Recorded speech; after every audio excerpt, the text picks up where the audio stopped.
نحمدہ ونصلی علی رسولہ الکریم اما بعد السلام علیکم ورحمۃ اللہ وبرکاتہ۔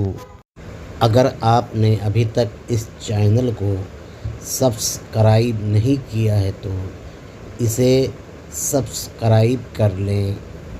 اہل سنت و جماعت کے لبادہ میں کچھ روافض مقرر ہو گئے ہیں جس کو سنی سمجھ کر عوام گمراہ ہو رہی ہے۔ اس رافضی کو سماعت فرمائیے۔ جس کا نام حضرت علی المرتضیٰ ہے، چونکہ ان کی محبت واجب ہے، جب ان کی مودت واجب ہے تو وہ واجب الاطاعت ہے۔ جب وہ واجب الاطاعت ہے تو صدیق اکبر بھی ان کی اطاعت کرے، فاروق اعظم بھی ان کی اطاعت کرے، عثمان غنی بھی ان کی اطاعت کرے، تو خلفائے ثلاثہ کے لیے جب وہ واجب الاطاعت ہے تو خلیفۃ بلا فصل علی ہوئے۔ یہ رافضی کہتا ہے کہ حضرت علی رضی اللہ عنہ کی محبت سب مومن پر واجب ہے، اس لیے ان کی اطاعت بھی سب مومن پر واجب ہے۔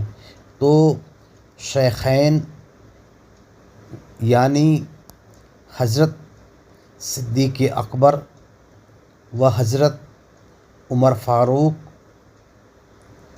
رضی اللہ عنہما و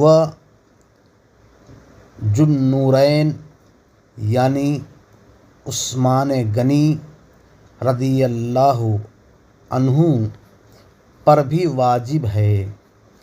اس لیے حضرت علی رضی اللہ عنہ بلا فصل یعنی درمیان میں محمد صلی اللہ علیہ وسلم کے بعد کوئی خلیفہ نہیں ہے، صرف حضرت علی رضی اللہ عنہ خلیفہ ہیں، یعنی کہ معاذ اللہ شیخین و ذو النورین رضی اللہ عنہم خلیفہ نہیں ہیں۔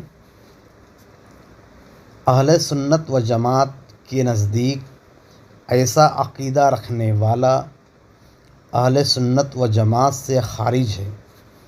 بے شک حضرت علی رضی اللہ عنہ کی اطاعت مومن پر واجب ہے، مگر حضرت علی رضی اللہ عنہ پر شیخین و ذو النورین رضی اللہ عنہم کی اطاعت واجب ہے۔ یہ ان کے خلیفہ ہیں اور خلفائے راشدین کی اطاعت مومن پر واجب ہے۔ شیخین و ذو النورین رضی اللہ عنہم حضرت علی رضی اللہ عنہ کے ائمہ ہیں۔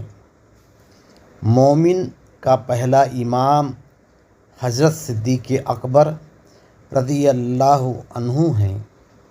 حضرت علی رضی اللہ عنہ کا مقام بہت بلند و بالا ہے، مگر شیخین و ذو النورین رضی اللہ عنہم کے بعد ہے۔